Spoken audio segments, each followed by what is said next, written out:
안녕하세요. 경제잡박사전 구혜림입니다. 오늘도 두 분의 아나운서와 함께하는 시간 가져보도록 하겠습니다. 여러분 안녕하세요. 안녕하세요. 네, 안녕하세요. 경제잡박사전 박보람입니다. 네, 안녕하세요. 경제잡박사전 김유진입니다. 네, 두 분과 함께 오늘도 즐겁게 이야기 나눠보도록 할 텐데요. 오늘 국내 증시부터 살펴보도록 하겠습니다. 국내 증시는 현재 박스권에서 움직이고 있는 흐름 나타나고 있습니다. 이 반면에 간밤에 미국 증시는 굉장히 분위기가 좋았는데요. 국내 증시와 미국 증시 조금은 다른 분위기 속에서 움직이고 있는 것 같습니다. 간밤 미국 증시 뉴욕 지수 3대 지수가 모두 상승하면서 마감을 했는데요. 제가 이전에 또 한 번 사상치 경신을 했다 이런 이야기를 했었는데 또 한 번 사상 최고치 경신을 했습니다. 이 S&P와 500 지수와 다우 지수 지금 또다시 역대 최고치를 경신을 한 건데요. 다우는 43,000선을 돌파하기도 했습니다. S&P 500 지수 같은 경우에는 2022년 10월 이후로 지금 전고점 대비 20% 이상 상승한 것으로 나타나고 있는데요. 이 공식적으로 강세장에 진입했다 이러한 평가가 나오고 있습니다. 이후로 추가로 62.6%가 급등했다 이러한 이야기도 나오고 있고요. 이 3분기 실적에 대한 기대감 계속해서 나오고 있는 것으로 분석이 되고 있습니다. 또 이 간밤에 S&P 500 지수 같은 경우에는요, 이 엔비디아가 강한 상승을 보여주면서 지수를 전반적으로 끌어올렸다 이러한 평가가 나오고 있습니다. 이 엔비디아 한 6월쯤에 고점이 나왔었는데 지금 전고점 다시 한번 돌파하면서 역대 최고치 138달러에서 마감을 했는데요. 저도 엔비디아 꽤 많이 보유하고 있었는데 지난주에 팔았거든요. 근데 이제 어제 2.43%가 상승을 해서 제가 이제 밤에 제가 팔았던 금액에서 이제 어제 움직이고 있는 금액, 내가 안 팔고 가지고 있었으면은 지금 팔았으면 얼마인가 하고 밤에 계산기로 찾아봤다가 잠을 못 잤어요. 너무 충격을 받아가지고. 그래서 좀 떨어지면 다시 진입을 해야겠다 이런 생각이 들었는데요. 이 엔비디아 이렇게 큰 이 종목이 오르다 보니까 필라델피아 반도체 지수도 역시 1.8% 강한 상승을 보여줬습니다. 자, 이렇게 간밤에 미국 증시 너무나도 분위기가 좋았는데요. 이에 반해서 국내 증시는 좀 나쁘다고 하기엔 좀 그런데 박스권에서만 움직이고 있으니까 좀 흐름이 좀 지지부진하다 이러한 이야기도 좀 나오고 있는데요. 보람 아나운서는 오늘장 어떻게 보시나요? 일단은 오늘뿐만이 아니라 요즘 시장을 보면은 지지부진한 흐름 속에서도 큰 테마에서 올라주는 테마들은 그래도 좀 상승 탄력을 비교적 받고 있다라는 생각이 들거든요. 지금 말씀해 주신 것처럼 반도체 테마가 뭐 간밤에 미국 증시에 훈풍을 받아서 좀 올랐다라고 한다면 오늘 살펴볼 또 큰 테마가 있다면 조선업입니다. 일단 조선업이 슈퍼사이클이 돌아왔다라는 말이 굉장히 예전부터 나왔어요. 슈퍼사이클은 이제 한 번 오면은 뭐 거의 한 10년은 간다라고 보는 굉장히 큰 주기로 이어지는 테마이기 때문에 많은 분들이 이제 시작 단계가 아닌가? 이제라도 조선업에 이제 발을 담궈봐야 하는가라고 말씀들을 많이 해주셨거든요. 일단 결과적으로만 놓고 보면은 초기 단계입니다.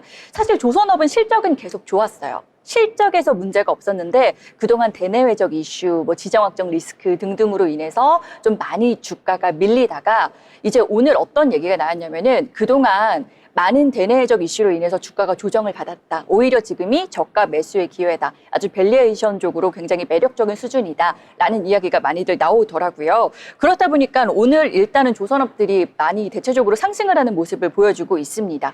그런 가운데서도 이제 개별 이슈로 HD 현대중공업이 오세아니아 소재 선사와 이제 3,300억 원 가량의 규모의 그 계약을 체결했다라는 소식이 전해졌고요. 이제 뭐 덩달아서 뭐 현대중공업뿐만이 아니라 한국조선해양 그리고 HD 현대미포까지도 오늘 같이 올라주는 흐름을 보여주고 있습니다.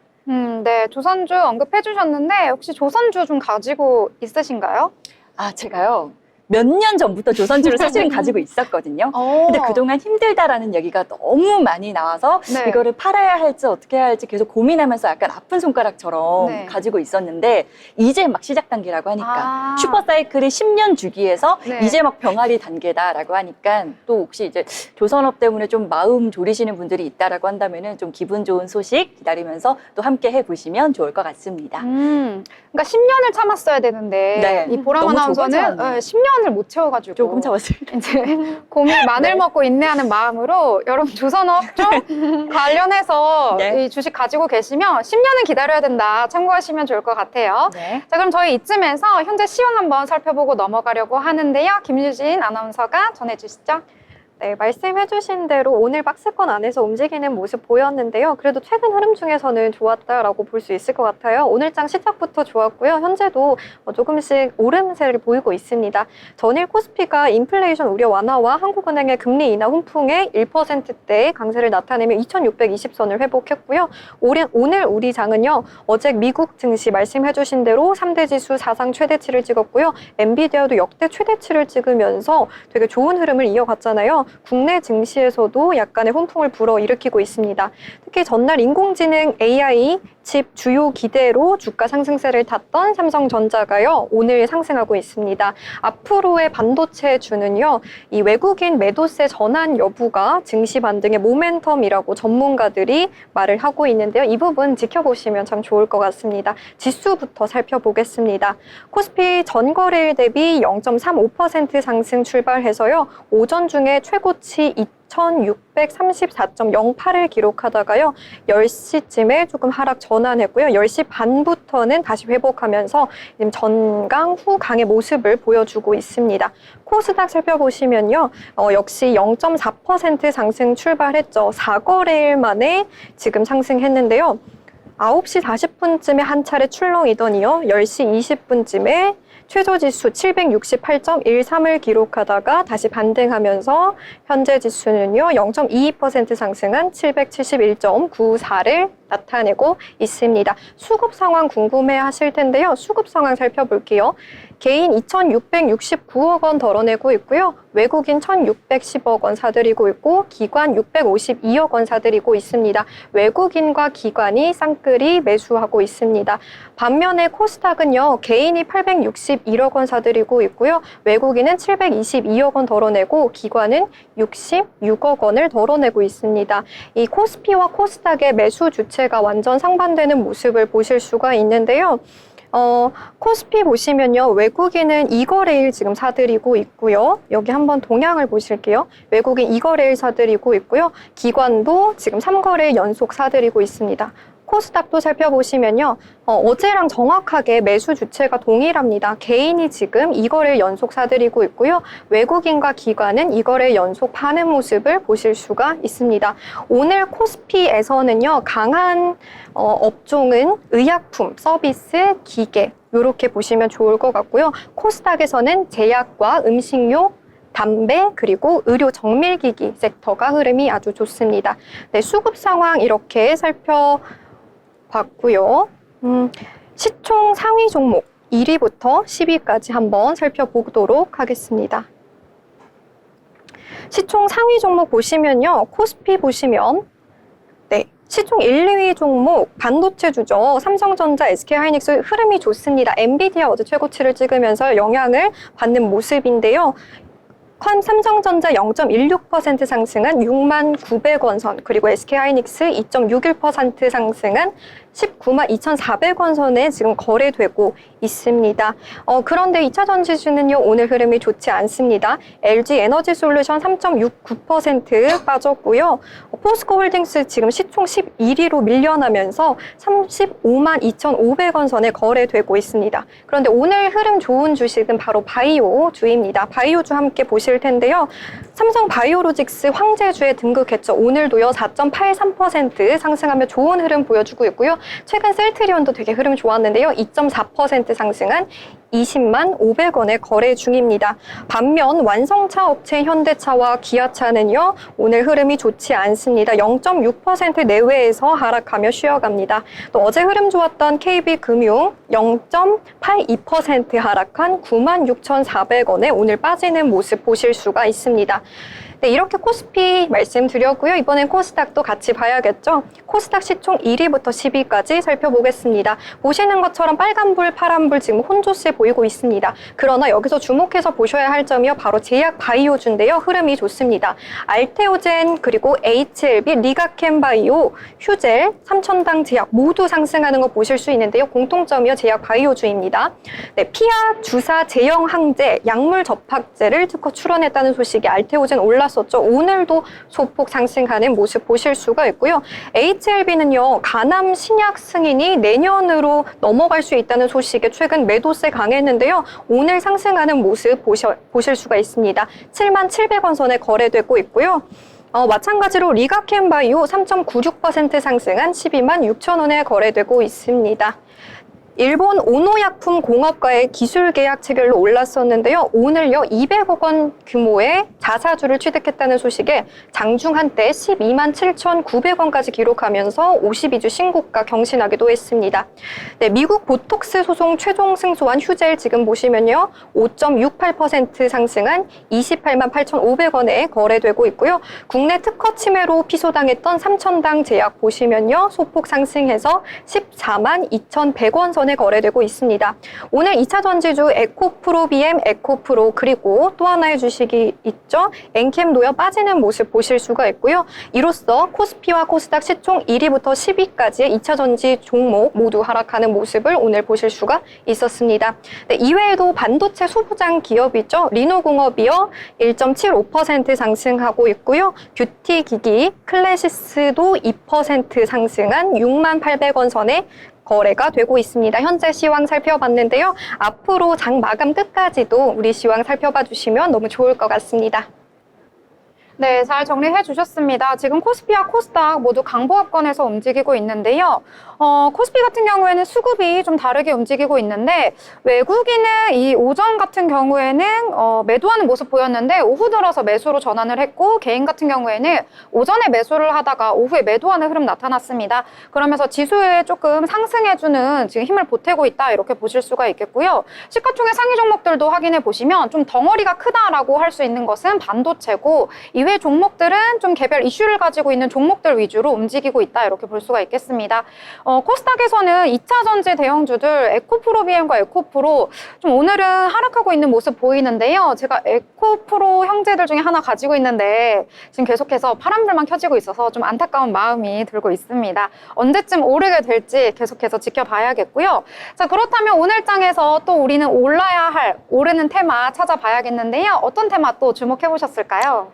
그런데 지금 오르는 테마라고 말씀을 해주셨는데 사실은 이렇게 계속 쭉 올라주는 테마를 고르기가 쉽지만은 않은 장이다라는 그런 생각이 들어요. 지금 뭐 앞서서 브리핑 들으셨지만 매수 주체도 계속해서 바뀌고 있고 좀 혼조세를 보이고 있어가지고 큰 테마 위주로 좀 전체적인 흐름을 제가 좀 살펴봤는데 일단 아쉽게도 이제 딱 정답부터 말씀을 드린다면 지금 내리는 테마를 좀 찾아봤거든요. 오늘의 특징주로.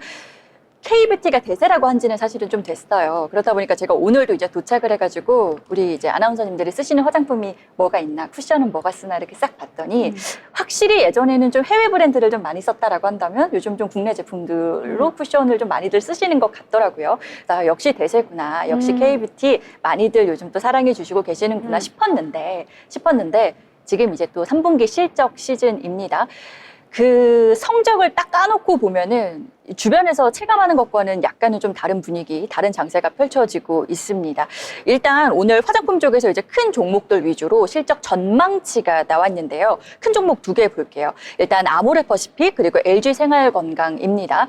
두 종목이 둘 다 이제 3분기 매출액이 시장 예상치를 하회할 것이다라는 그런 전망치가 나왔습니다. 이렇게 사이즈가 큰 업종에서 좀 하회 전망치가 나오다 보니까 화장품 테마에서 덩달아서 좀 같이 조정을 받고 있는데요. 그래서 지금 아모레퍼시픽, LG생활건강 약보합권에서 움직이고 있고 장초부터 이제 영향받아서 클리오라든지 APR 같은 좀 작은 그 테마에 위치한 화장품 종목들도 같이 좀 약한 흐름을 보여주고 있습니다. 네, 화장품 얘기해 주셨는데 네. 그 요즘에 트렌드가 또 그런 거잖아요. 뭔가 이제 해외 브랜드라든지 국내에 좀 큰 기업의 화장품보다는 요즘에는 좀 중저가, 인디 브랜드 이런 게 잘 나간다고 하더라고요. 네, 맞아요. 그쵸? 단순히 가격만 저렴하다가 아니라 이제 가격도 저렴한데 질도 좋고 그리고 또 우리 제품이다라는 우리 거는 이제 맞아. 또 우리가 소비를 해줘야겠다라는 그런 마음들 때문에 확실히 주변에서 많이들 사용을 하시고 계신데 네, 실적이 이제 뭐 아직 전망치이긴 합니다만 좀 아쉬운 부분이 있기는 합니다. 그래도 이제 우리가 우리 것들을 계속 더 꾸준히 쓰고 이 우수한 품질이 더 글로벌적으로 알려지면은 또 언젠가는 좋은 소식, 더 큰 좋은 소식을 갖고 오지 않을까 하는 그런 기대의 말씀도 한번 전해드려 보겠습니다. 맞아요. 요즘에는 제가 보니까 인디 브랜드 쪽으로 좀 주가가 잘 오르는 경향이 있고 또 특히나 원래는 중국에서 이 K-뷰티가 인기였는데 요즘에는 유럽, 미국 이쪽으로 우리 뷰티 시장이 좀 더 커지고 인기를 얻고 있다 이런 평가가 있더라고요. 그래서 화장품 쪽도 이 크게 봤을 때는 우상향하고 있는 흐름을 보이기 때문에 이 부분도 참고해서 한번 투자 접근해 보시면 좋을 것 같습니다. 자, 이렇게 여러 가지 내용들 정말 이해하기 쉽게 정리를 했는데요. 저희 세계경제TV 채널 구독과 좋아요, 알람 설정까지 해주시길 바라겠습니다.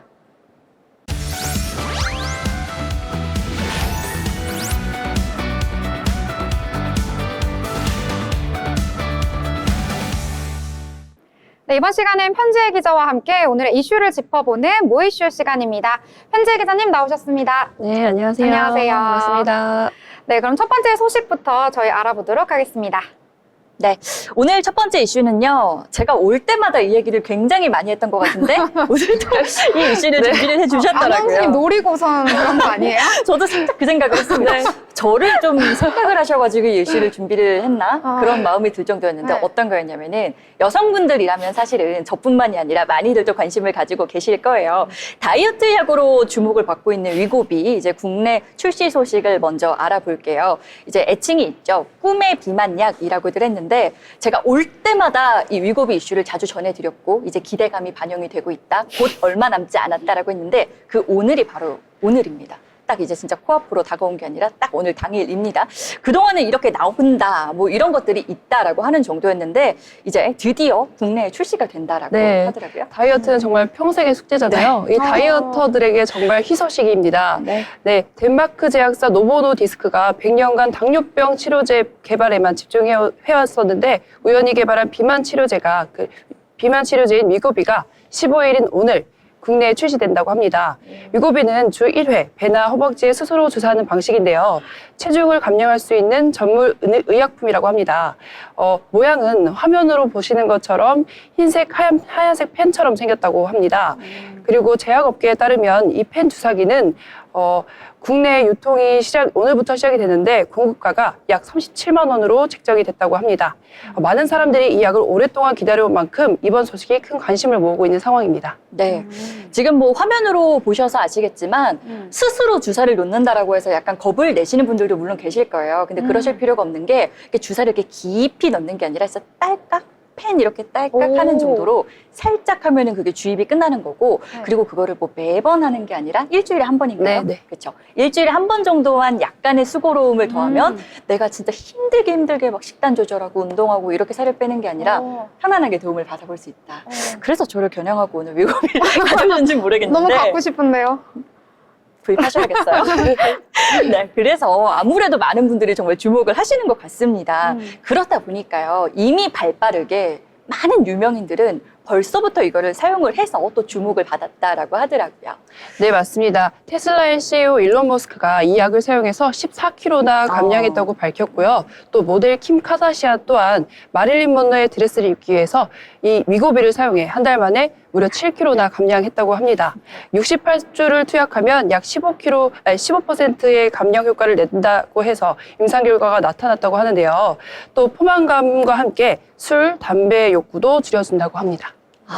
뭐 사진으로 지금 보셔서 아시겠지만 사람이 1-2kg만 빠져도 굉장히 얼굴에 라인이 달라지는데 거의 뭐 14kg을 뺀 사람은 몸에 뭐 그 체구부터가 달라지니까 확실히 효과가 좋다라고 네, 네. 해서 좀 솔깃하게 되는 부분이 있어요. 그런데 이렇게 효과는 좀 분명하지만 우리가 걱정해야 하는 오남용에 대한 우려를 이제 무시할 수가 없잖아요. 네, 그렇습니다. 위고비의 효과는 확실하지만 아무에게나 사용하지는 못합니다. 체질량 지수 30 이상인 성인 비만 환자에게만 처방이 되고요. BMI 27 이상이면서 고혈압 등 동반 질환이 있는 경우에도 사용이 된다고 합니다. 하지만 비만 치료제를 무리하게 사용하면 두통, 구토, 급성 췌장염 같은 부작용이 나타날 수가 있다고 하는데요. 특히 비교적 정상 체중인 사람이 체중 감량만을 목적으로 사용하는 것은 매우 위험하다고 합니다. 네, 여러분 막 급하다고 해서 물론 효과가 너무너무 좋기는 하지만 막 깊게 생각 안 하고 그냥 막 남용하는 그런 건 절대 아니에요. 어쨌든 이렇게 주사 형식이기 때문에 우리가 마냥 쉽게 접근할 거는 아니고 무엇보다도 안전한 사용이 중요하다는 거 이 부분 꼭 기억을 해두시면 좋을 것 같습니다. 네, 다음 이슈로 그럼 넘어가 볼게요. 네, 캥거루족 이런 말은 많이 들어봤는데 30대 남성들 니트족이 늘고 있다는 소식이 전해졌습니다. 어떤 내용일까요? 네, 그렇습니다. 올해 상반기 기준 30대 남성 중 일을 하지 않고 그냥 쉬었다고 응답한 인구가 18만 2천 명으로 관련 통계 작성 이후 최고치를 기록했다고 합니다. 이것은 코로나 팬데믹 이후 남성 중심 일자리 감소와 높은 부동산 가격, 그리고 결혼 포기 현상 등이 복합적으로 작용한 것이라고 합니다. 네. 그렇군요. 제가 또 보니까 전 이게 좀 놀라웠는데 여성들보다 남성들의 비율이 훨씬 높았다고 하더라고요. 네, 맞습니다. 30대 남성 중 니트족 비율은 5.1%로 같은 연령대 여성보다 1.6배 더 높았습니다. 여성의 경우 고령화로 인한 보건복지 분야 일자리 증가가 영향을 미쳤지만 남성들은 제조업 분야 일자리가 감소가 되면서 더 높이 나타난 것으로 해석되고 있습니다. 네, 이 제조업, 이 전통적인 일자리 아무래도 남성들이 좀 종사하는 분들이 많았기 때문에 영향을 미친 것이 아닌가 이런 생각이 좀 드는데요.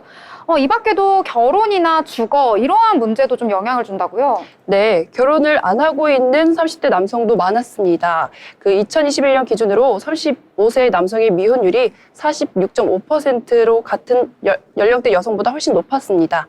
또 치솟는 부동산 가격 탓에 독립 대신 부모님 집에 머무르는 캥거루족도 크게 늘어났다고 하는데요. 경제적 부담이 크기 때문에 자발적으로 부모님과 함께 살고 있었습니다. 이 의지가 없어서라기보다는 경제적인 영향 때문에 캥거루족을 할 수밖에 없는 이런 현실 좀 씁쓸한데요. 저는 놀랐던 게 이제 미국의 뭐 영화나 이런 데서 보면 20살 되면 바로 독립을 하잖아요. 근데 이 한국뿐만 아니라 미국에서도 문제라고요? 네, 맞습니다. 미국에서도 비슷한 현상이 나타나고 있었는데요. 25세에서 34세 남성의 약 5명 중에 1명꼴인 19.7%가 부모님 집에서 지내고 있다는 조사 결과도 나왔다고 합니다.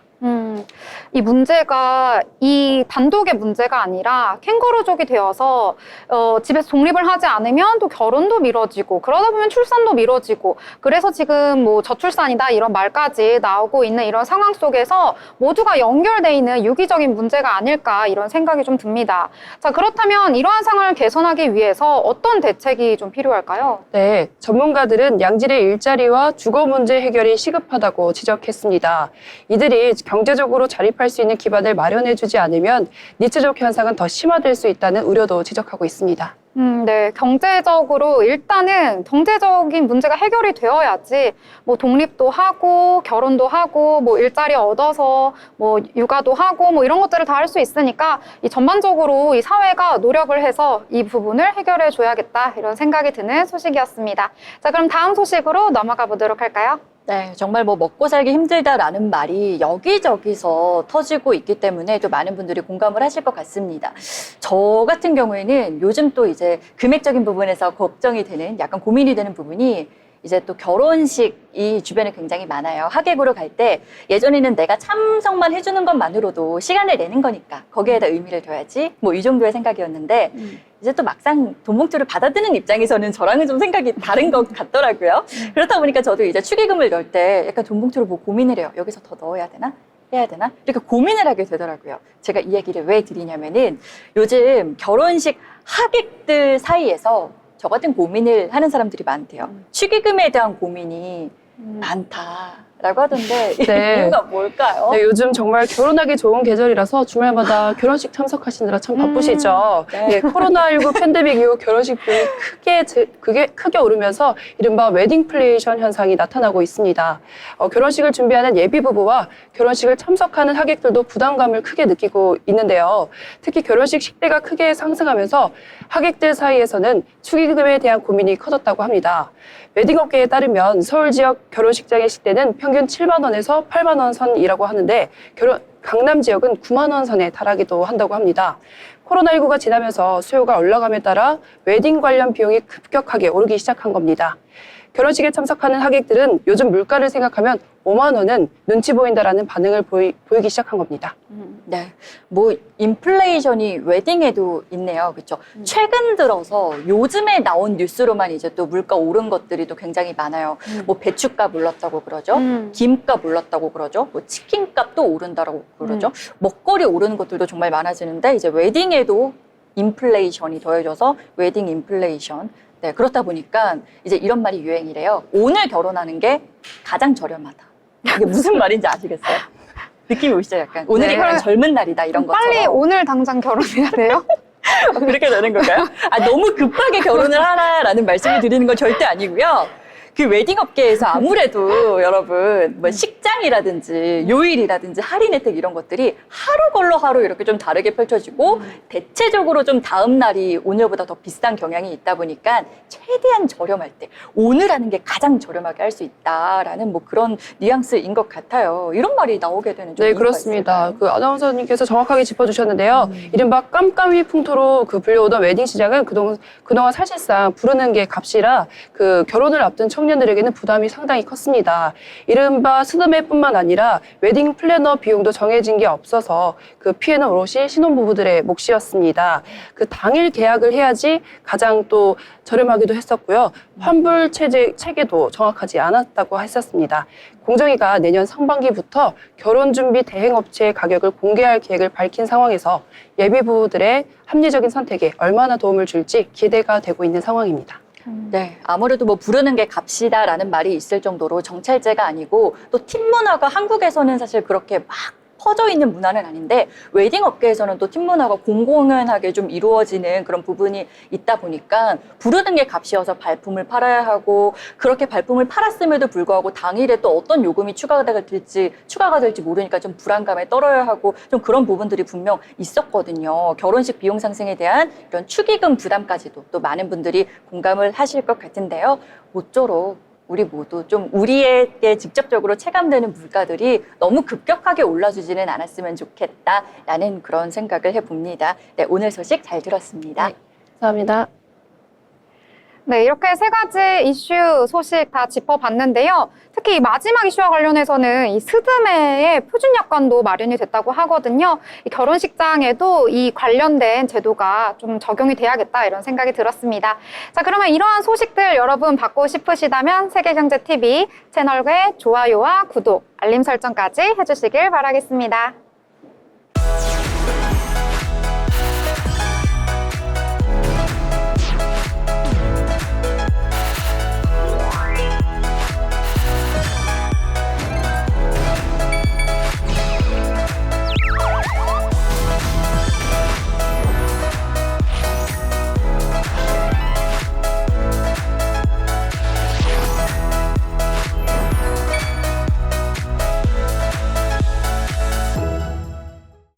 네, 이번 순서는 돈 잘 버는 고수들의 비법을 알아보는 시간이죠. 돈의 맛 시간입니다.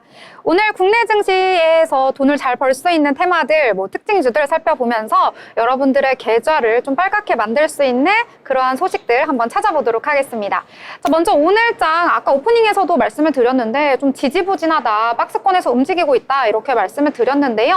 그럼에도 오늘장에서 오르고 있는 종목들 우리 열심히 찾아봐야겠죠. 혹시 어떤 테마에 좀 주목을 해보셨을까요? 네, 맞습니다. 요즘 우리 시장은요, 전체적으로 좀 부진하기는 한데 일단 한 테마가 상승 흐름을 타면은 그 테마에 속해 있는 종목들이 약간은 연관성이 부족하다라고 할지라도 좀 같이 올라주는 경향이 분명히 있습니다. 그렇다 보니까 또 요즘 장에서의 가장 핫한 이슈 그리고 우리 모두가 축하할 일 이제 한강 작가 신드롬 이야기가 빠질 수가 없습니다. 이제 어제 전해진 소식인데요. 한강 작가님의 작품들이 나흘 만에 또 무려 50만 부가 팔렸다라는 소식이 전해졌어요. 그렇다 보니까 오늘은 또 이 수치가 더 증가했겠죠. 이 반응이 아주 폭발적입니다. 관련해서 어제 같은 경우는 일단은 예스24가 급등을 했고 요즘은 또 종이책뿐만이 아니라 전자책도 많이 보잖아요. 그렇다 보니까 밀리의 서재가 오르고 또 어제 어떤 어떤 종목이 올랐냐면은 한강 작가님의 책 중에서 이제 채식주의자 이 책의 종이가 이 책의 종이를 이제 한국재즈가 만들었다라는 소식이 전해지면서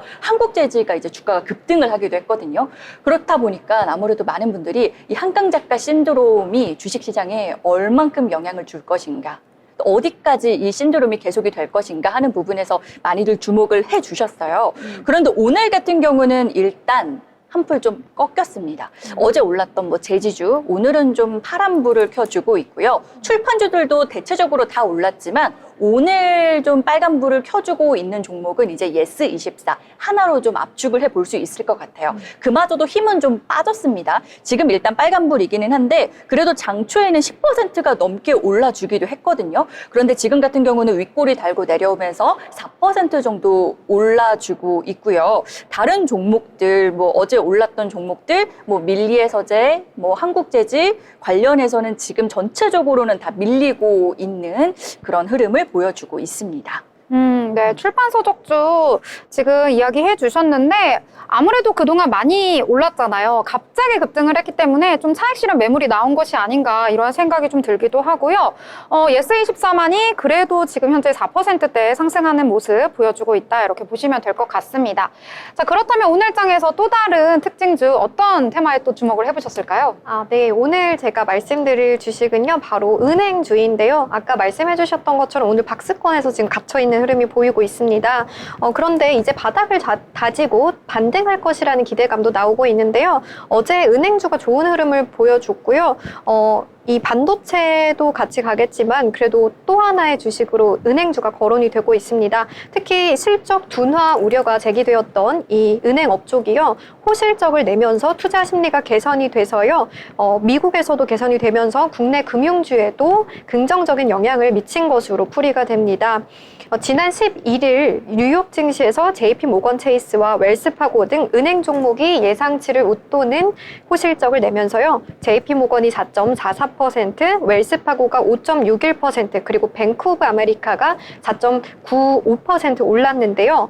이제 하나증권에서는요, 대형 금융 지주사들 실적이 대체로 컨센서스를 상회한다면서요, 대형 금융 지주사들을 눈여겨보라고 전망했습니다. 어제 외국인 투자자들이요, 가장 많이 순매수한 종목이 바로 KB금융이었습니다. KB금융은요, 주주환원율 로직을 제시할 시에 단기간에 주주환원율이 50% 크게 상회할 수 있어서 이 상단이 열려 있다고 지금 분석하고 있고요. 특히 KB금융 같은 경우는요, 전거래일 대비 6.46% 상승한 97,200원에 어제 거래를 마쳤고요. 7일 연속 어제까지 상승하는 흐름을 보여줬습니다. 오늘은 조금 소폭 하락했지만요, 계속 상승하는 좋은 흐름 보여줬기 때문에 기대해 보시면 좋을 것 같습니다. 금융투자업계에서는 이 KB금융이 3분기 실적 발표와 함께 밸류업 공시를 할 것으로 보고 있는데요. 3분기 연결 기준 순이익은 1조 5,500억 원으로요. 시장 기대치 1조 4,200억 원을 상회할 전망입니다. 이에 따라서 증권가에서도 시장 기대치를 1조 5,200억 원으로 높였고요. 하나금융 역시도 함께 지켜보시면 좋을 것 같은데요. 한 증권사에서는요, 하나금융이 추가 자사주를 매입하고 소각 발표에 대한 기대감으로 이 주주 환원율이 올라갈 수 있다고 내다보기도 했습니다. 네. 이렇게 뭐 은행과 관련된 금융주들도 함께 살펴주셨는데요. 저는 뭐 어제 밤부터 아까도 좀 말씀드렸는데 반도체주에 좀 주목을 했습니다. 간밤에 엔비디아 또 사상 최고치를 경신을 했는데요. 제가 지난주에 팔았다고 말씀드렸잖아요. 그래서 어제 또 올라가지고 원래 제가 좀 샀다 팔았다를 자주 하는 편이기 때문에 팔고 좀 떨어졌을 때 다시 재진입을 해야지라고 했는데 갑자기 계속 오르는 거예요. 그래서 설마 했는데 어제 이 전 고점을 뛰어넘는 모습을 보고 나 이제 언제 들어가나 이렇게 지금 기다리고 있는 그런 상황인데요. 왜 이렇게 엔비디아 주가가 좋은가라고 봤더니 이 블랙웰이요, 이제 솔드아웃이 됐다고 합니다. 1년치가 모두 다 팔렸기 때문에 더욱더 이 HBM과 관련한 계속되는 수요가 나타나고 있다는 점이 좀 긍정적으로 작용했다 이렇게 볼 수가 있겠는데요. 또 이 HBM과 관련해서 이 엔비디아 향 종목이 바로 SK 하이닉스이기 때문에 SK 하이닉스 하이닉스도 좋은 흐름 보여주고 있고 또 SK 하이닉스의 그 TC본더 관련한 그러한 이제 장비와 그런 부품을 납품하는 한미 반도체 역시도 오늘 이러한 흐름에 편승해서 따라가고 있다 이렇게 보시면 될 것 같습니다. 그래서 오늘 반도체주 전반적으로 좋은 흐름 보여주고 있는데요. 뭐 리노공업이라든지 미래반도체, 넥스트칩 이런 종목들 모두 다 좋은 흐름 보여주고 있고요. 뭐 DI 같은 경우에도 오늘 빨간불 켜고 있다 이렇게 확인해 보시면 될 것 같습니다. 자, 그렇다면 혹시 또 다른 종목 어떤 테마에도 주목을 해보셨을까요? 네, 지금 이제 해리메이커께서 반도체를 말씀을 해주셔서 원래는 제가 이거를 찾아볼 예정이 없었습니다. 그런데 어제 반도체가 오르면서 같이 요즘 좀 커플링처럼 같이 오르는 테마가 이제 전력, 전선 이쪽 테마거든요. AI 칩이 뭐 별명이 있습니다. 뭐 전기 먹는 하마라고 해가지고 반도체와 같이 좀 묶여서 오르는 경향이 있어서 지금 반도체가 이러면은 전력 설비 쪽은 어떨까 하고 LS 일렉트릭 쪽을 일단은 봤어요.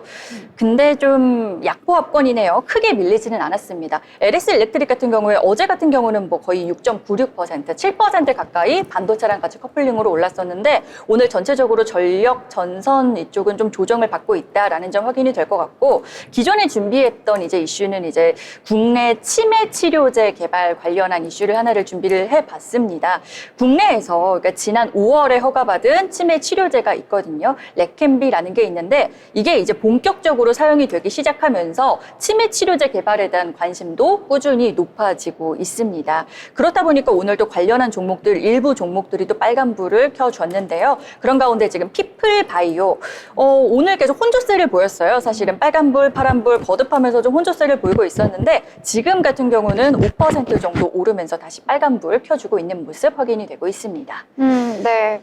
뭐 전력 설비까지 짚어주셨는데요. 이 전기 먹는 하마, 전력 설비, 전선 이쪽 어제도 조금 강한 모습 보여줬는데 이쪽도 좀 주목해 보시면 좋을 것 같고 이게 다 연결되는 것 같아요. 이 사이클이. 그래서 이 반도체가 오르면 이제 관련된 다른 섹터들에게도 이 훈기가 좀 가기 마련인데 뭐 전력 설비도 그렇고요. 뭐 구리 전선도 그렇고요.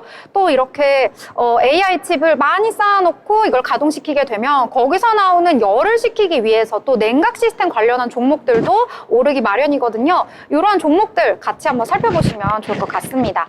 자, 그러면 유진 아나운서는 또 어떤 특징주 살펴보셨을까요? 네, 오늘 이제 오시면서 뉴스들 많이 보셨나요? 중동 정세가 지금 좀 상황이 좋지 않습니다. 저도 약간 조금 무서운 느낌이 조금 드는데요.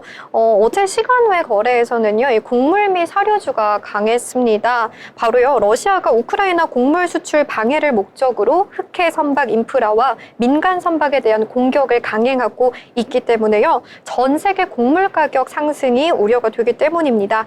이 공격을 당한 항구 도시 오데사는요, 우크라이나 생산 곡물을 중국을 비롯한 중동과 그리고 아프리카 또 유럽 지역 40개국에 수출하는 통로인데요. 러시아 침공 전인 2021년 기준으로요, 러시아는 전 세계 보리 3위, 옥수수 4위, 밀 5위의 수출국이었습니다. 우크라이나 재건 담당 부총리 올렉시 쿨레바는요, 텔레그램에 이런 글을 올렸습니다. 러시아군의 폭격 목표물은 주로 항만과 민간 선박 그리고 곡물 저장소다. 지난 3개월 동안 거의 60차례나 공격을 받아서 차량 177대와 민간 선박 22척이 손상됐다고 전했는데요.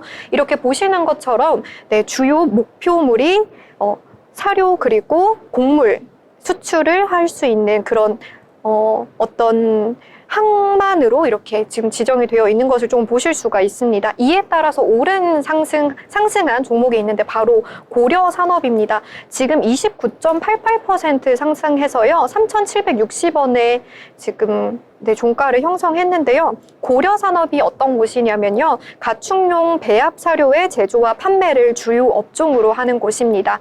미국과 브라질 등으로부터 주요 원재료인 옥수수, 대두박 등의 원재료를 수입하고 있어서요, 국제 곡물 가격 및 환율 변동에 민감함을 보이는데요. 전국 배합사료 업체는 50여 개사로 90개 공장을 운영하고 있고요. 또 농협의 사료 시장 점유율이 30%를 보이고 있는 곳입니다. 또 이외에도 코스피에서는 미래생명자원이 23.44% 넘게 급등하며 5,740원에 거래되기도 했고요. 한일사료 역시 20% 넘게 급등하면서 5,160원, 한탑 역시 17.85% 급등하며 874원에 거래되기도 했습니다. 네.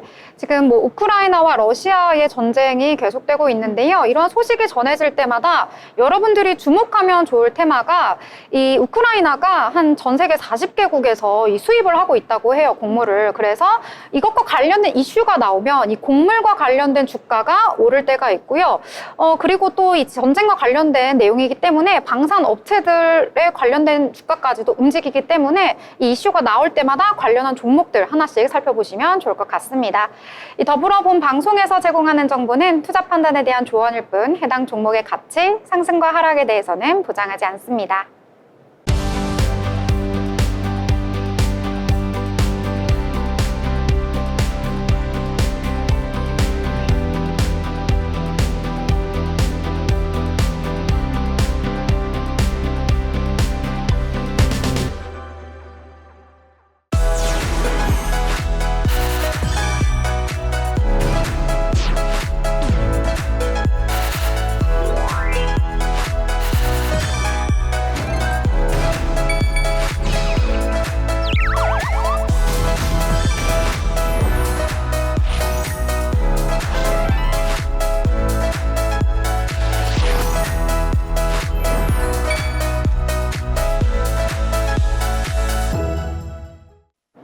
네, 이번 시간은 이재규 기자와 함께 다양한 건설과 부동산과 관련된 내용 알아보는 시간이죠. 마켓 트렌드 시간입니다. 이재규 기자님 어서 오세요. 네, 안녕하세요. 네, 이번에 가져온 소식을 살펴보니까요. 제가 평상시에 관심이 많은 내용이더라고요. 새집 마련, 갈아타기 이런 거에 관련된 내용인데요. 이 올해 들어서 이 30대와 40대를 중심으로 이 주식 매도와 기존 부동산 처분에 관련된 이러한 내용들과 관련해서 비율이 크게 늘고 있다. 이러한 소식이 전해졌는데요. 어떤 내용일까요? 네, 보유하고 있던 주식과 기존 부동산을 팔아 주택 구매하는 사람들이 크게 늘어나고 있습니다. 특히 20대와 30대의 경우 주식을 팔아서 집을 산 비율이 2년 만에 3배 가까이 증가했습니다. 반면 갭 투자는 감소 추세를 보였습니다. 국토부가 이현희 더불어민주당 의원에게 제출한 자료에 따르면 올해 1월부터 8월까지 주택 매수자 중 부동산 처분 대금으로 자금을 마련한 비율은 57.8%로 2022년 27%에서 크게 증가했습니다. 저는 깜짝 놀랐던 게 갭 투자 아직도 많이 하시는 줄 알았더니 갭 투자는 좀 감소하는 추세고 이 기존에 있던 부동산을 팔아서 점프를 한다고 하죠. 예. 네, 그래서 그런 비율이 늘어났다 이렇게 볼 수가 있는 건데 특히 40대 같은 경우에는 기존 부동산을 처분하고 상급지로 갈아타는 경우가 많다고 하더라고요. 네, 맞습니다. 그 40대 주택 구매자의 65.4%가 기존 부동산을 처분해 새 집을 마련하는 것으로 신고했었습니다. 50대는 57%, 30대는 51.8%로 나타났었고요. 주식 매도를 통하여 자금 마련도 급증하였는데 특히 20대와 30대에서 주식을 팔아 집을 산 비율이 2022년 5.9%에서 올해 17%로 3배 가까이 늘었었습니다. 네. 저도 이렇게 미국 주식 열심히 팔고 사고 하는 게 이 자금을 모아서 지금 부동산을 마련하려는 계획 때문인데요.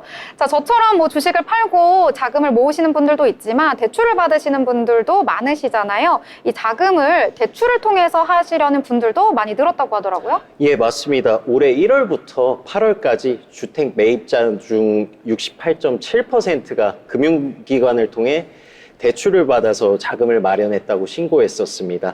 연령대별로 30대 매입자의 81.8%가 대출을 사용하였고 40대는 73.8%, 20대는 60.5%, 50대는 56%로 나타났었습니다. 반면 갭 투자는 감소했었는데 올해 임대보증금을 승계해 주택 구입을 한 비율은 36.8%로 2022년 44.6%에서 줄어들었었습니다. 네. 뭐, 어제 사실 뉴스에서도 부동산 관련한 많은 기사에서 헤드라인으로 뽑았더라고요. 2030은 주식 투자를 이제 매도를 해서 돈을 벌고 4050은 가지고 있는 부동산을 처분을 해서 뭐 했다라는 지금 말씀해 주신 내용들이 쭉 나오면서 이제 제가 기사를 보고 느꼈던 게 뭐냐면 아니, 주식을 매도해서 이렇게 돈을 얼마나 많이 벌었길래 이 돈으로 부동산을 구입을 할 수 있는 건가라는 의문점 하나. 그리고 요즘 또 생긴 또 신조어가 얼죽신이래요. 들어보셨어요? 얼죽신이요? 네. 얼어 죽어도 신규 주택. 신축. 신축. 네, 그래가지고 또 이런 신조어 막 만들지 마라부터 시작해가지고 요즘은 뭐 추세가 그렇구나. 다들 대체 돈을 어디서 그렇게 많이 벌어서 부동산에 투자를 하는 건가 등등 또 다양한 현장의 뭐 이야기들 제가 뭐 직접 가본 건 아니고 또 뉴스 댓글로 그렇게 딱 봤는데 오늘 또 다시 한번 좀 깊이 있게 말씀을 해주신 것 같습니다. 그래서 정리를 해보자면은 주식과 대출을 통해서 주택을 마련하는 비율이 좀 높아지고 있다라는 거 그리고 갭 투자는 감소하고 있는 추세다라는 거 다시 한번 이제 말씀해 주신 거 정리를 해보겠습니다. 이제 다른 소식으로 넘어가 볼게요. 최근에 서울시에서 이제 추진하고 있는 이런 새로운 사업이 있잖아요. 관련해서 말씀해 주시죠. 예, 지금 서울시가 재건축과 재개발이 어려운 지역의 개별 건축을 지원하는 휴먼타운 2.0 사업 후보지 10곳을 선정해서 이제 그 사업을 진행을 한다고 합니다. 그 노후 주거지의 신축 및 리모델링을 통해 주거 환경을 개선하고 주택 공급을 확대하는 것을 목표로 하고 있는데요. 휴먼타운 2.0 사업 후보지로 10곳이 선정됐는데 종로구, 중구, 강서구, 강북구, 중랑구 등 이 10개 지역을 선정했다고 발표까지 하였습니다. 이번 사업은 재건축과 재개발이 어려운 다가구, 다세대, 도시형 생활주택 등 개별 건축을 지원하는 방식입니다. 현재 3곳이 시범 사업이 진행 중이며 이번에 선정된 후보지에는 최대 100억 원의 지원과 함께 각종 건축 기준 완화 등의 혜택이 주어질 예정입니다. 또한 건축 세무 전문가의 자문과 대출이자 지원 등의 혜택도 같이 제공된다고 하였습니다. 네, 뭐 지원금이 지금 굉장히 큽니다. 100억 원, 100억 원 가량의 이제 지원이 들어가다 보니까 아무래도 이제 많은 분들이 아니 이렇게나 지원을 많이 받는데 이 후보지의 선정 과정은 공정했나? 어떻게 이루어진 건가? 이 부분에 대해서도 궁금증이 있으실 것 같아요. 예, 후보지는 네. 자치구 공모를 통해 접수된 지역 중 주택 정비의 시급성과 주차장 등 기반시설 공급 가능성 등을 기준으로 현장 실사와 심사를 통해 선정되었었습니다. 최종 사업지로 확정되면 본격적인 사업에 착수할 예정입니다. 특히 이번 사업지에는 그 모아센터라는 마을 관리 사무소가 설치되어서 주택 관리 서비스가 종합적으로 제공될 예정이라고 합니다. 네, 뭐 서울 중구 쪽에 이제 이슈가 전해지고 있습니다. 서울 중구 회원동 그리고 다산동 후보지로 선정됐다라는 그런 소식이 있네요. 예, 맞습니다. 서울 중구 회원동과 다산동 이번에 휴먼타운 2.0의 후보지로 선정되었었는데 이 지역은 남산 고도 제한이 완화되었지만 지형적인 특수성으로 인해 대규모 개발이 어려운 상황이었습니다. 이에 개별 건축을 통해 노후주택을 개선하는 방식으로 주거 환경을 변화시키겠다는 계획으로 후보지에 선정되었습니다. 네. 회원동, 다산동 이제 주민분들 기대가 또 유독 더 크실 것 같습니다. 이번 사업이 이제 성공적으로 추진이 되면은 지역에 또 확실히 좀 훈풍이 불잖아요. 큰 변화가 있을 것으로 보이는데요. 네. 오늘 또 전해주신 소식 잘 들었습니다. 네, 저희 이렇게 다양한 소식들로 1부 마치겠고요. 2부로 다시 돌아오도록 하겠습니다.